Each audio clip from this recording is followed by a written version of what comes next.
اعوذ باللہ من الشیطان الرجیم بسم اللہ الرحمن الرحیم۔ پاک ہے وہ ذات جس کے قبضہ قدرت میں ہم سب کی جان ہے، دیکھتی آنکھوں سنتے کانوں۔ موٹیو اسلام کی طرف سے آپ کو میرا سلام پہنچے۔ آج ہم جس موضوع پہ بات کرنے جا رہے ہیں وہ یہ ہے کہ بنی اسرائیل کون ہیں اور فلسطین اسرائیل کا حقیقت میں مسئلہ کیا ہے، آج کی اس ویڈیو میں جانتے ہیں۔ بنی اسرائیل سے متعلق تلخ حقیقت یہ ہے کہ انہوں نے بہت سے نبیوں کو قتل کیا، جن میں ان کے اپنے قبیلے کے حضرت زکریا علیہ السلام اور حضرت یحییٰ علیہ السلام بھی شامل ہیں۔ حضرت ابراہیم علیہ السلام کے بڑے بیٹے حضرت اسماعیل علیہ السلام تھے اور چھوٹے بیٹے حضرت اسحاق علیہ السلام تھے۔ خانہ کعبہ حضرت ابراہیم علیہ السلام اور حضرت اسماعیل علیہ السلام نے آج سے تقریباً 4000 سال پہلے تعمیر کیا تھا۔ البتہ روایات سے پتہ چلتا ہے کہ اس جگہ پر سب سے پہلے حضرت آدم علیہ السلام نے خانہ کعبہ تعمیر کیا تھا۔ حضرت ابراہیم علیہ السلام نے فلسطین کے علاقے بیت المقدس میں بھی عبادت گاہ بنائی۔ حضرت اسحاق علیہ السلام یہاں عبادت کرتے رہے، مگر حج کے لیے وہ ہمیشہ مکہ مکرمہ میں واقع خانہ کعبہ میں جاتے تھے۔ حضرت اسحاق علیہ السلام کے بیٹے یعقوب علیہ السلام تھے۔ اسرائیل حضرت یعقوب علیہ السلام کا لقب تھا۔ اسرائیل کے معنی ہے عبداللہ یا خدا کا بندہ۔ بنی اسرائیل ان کے قبیلے کو کہا جاتا ہے۔ حضرت یعقوب علیہ السلام کے بیٹے یوسف علیہ السلام تھے جو مصر کے بادشاہ بنے ہیں۔ حضرت موسیٰ علیہ السلام مصر میں پیدا ہوئے۔ ان کے بعد حضرت داؤد علیہ السلام صحرائے صحنائی کے علاقے میں پیدا ہوئے، جو بعد میں فلسطین چلے گئے۔ جب داؤد علیہ السلام نے انتہائی طاقتور دیو جالوت کو اللہ کی نصرت سے غلیل سے پتھر مار کر گرا دیا تو فلسطین کے بادشاہ سول نے حسب وعدہ ان کی شادی اپنی بیٹی مشل سے کر دی۔ سول کے مرنے کے بعد حضرت داؤد علیہ السلام فلسطین کے بادشاہ بنے۔ داؤد علیہ السلام کی وفات کے بعد ان کے بیٹے سلیمان علیہ السلام فلسطین کے بادشاہ بنے۔ اللہ تعالیٰ نے ہوا، جن اور ہر قسم کے جانور سلیمان کے تابع کر دیے تھے۔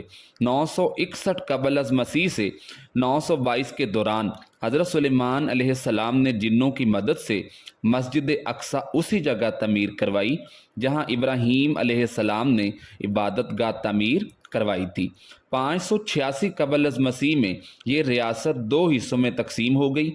جنوبی علاقے پر بابل کے لوگوں نے قبضہ کر کے عبادت گاہ مسمار کر دی اور بنی اسرائیل کو وہاں سے نکال کر اپنا غلام بنا لیا۔ اس کے 100 سال بعد بنی اسرائیل واپس آنا شروع ہو گئے اور انہوں نے اپنی عبادت گاہ تعمیر کی، مگر اس جگہ نہیں جہاں حضرت سلیمان علیہ السلام نے عبادت گاہ بنوائی تھی۔ 33 قبل از مسیح میں سکندر اعظم نے اس یونان کی سلطنت میں شامل کر کے بنی اسرائیل کو وہاں سے نکال دیا۔ 1965 قبل از مسیح میں بنی اسرائیل نے بغاوت کر کے ایک یہودی سلطنت کی بنیاد رکھی۔ 100 سال بعد یہودی ریاست پر سلطنت روم کا قبضہ ہو گیا۔ 70 عیسوی میں یہودیوں نے بغاوت کی جس سے شہنشاہ ٹائٹس نے کچل دیا اور یہودیوں کی عبادت گاہ کو مسمار کر کے انہیں وہاں سے نکال دیا۔ روم کے بادشاہ حیدریان نے یہودیوں کو شروع میں بیت المقدس آنے کی اجازت دی، لیکن بغاوت کرنے پر بیت المقدس کے شہر کو مکمل طور پر تباہ کر کے یہودیوں کو غلامیوں کی طرح بیچ کر شہر بدر کر دیا اور ان کا واپس بیت المقدس آنا ممنوع قرار دے دیا گیا۔ 624 عیسوی تک فلسطین پر ایرانیوں کی حکومت رہی اور بتایا جاتا ہے کہ انہوں نے یہودیوں کو عبادت کرنے کی کھلی چھٹی دے رکھی تھی، مگر انہوں نے مسجد اقصیٰ میں عبادت نہ کی اور عرب عیسائیوں پر بہت ظلم کیے۔ اس کے بعد ابازنطینی حکومت آئی جس نے 636 عیسوی میں مذہبی پیشوا کے کہنے پر بغیر جنگ کے حضرت عمر رضی اللہ تعالی عنہ کو محافظ اور امن کا پیامبر قرار دے کر بیت المقدس مقدس ان کے حوالے کر دیا۔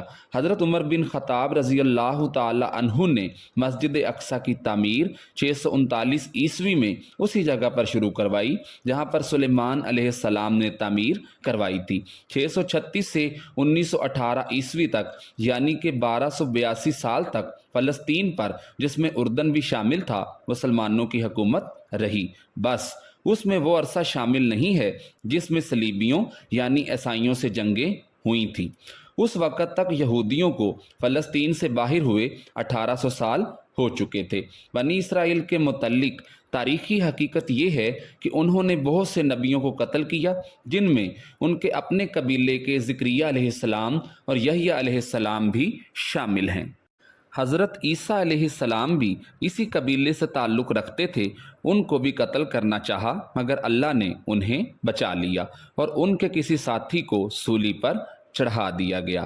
تاریخ گواہ ہے کہ یہودیوں نے ہمیشہ ظلم ڈھائے ہیں، چاہے وہ نبی ہوں یا چاہے خلق خدا، آج بھی وہ یہی کر رہے ہیں۔ امید ہے کہ آپ کو یہ ویڈیو پسند آئی ہوگی اور ہمیں فلسطین کے حق میں دعا کرنی چاہیے، اور اللہ تعالیٰ سے دعا ہے کہ اللہ تعالیٰ فلسطین کے حق میں رحم والا معاملہ فرمائے اور فلسطین کی غیب سے خاص مدد فرمائے۔ ہمارے چینل کو لائک اور سبسکرائب کریں اور اس کے ساتھ لگے بیل کے بٹن کو دبائیں۔ سانسوں نے وفا کی تو ملیں گے ایک نئی ویڈیو کے ساتھ، تب تک کے لیے اللہ حافظ۔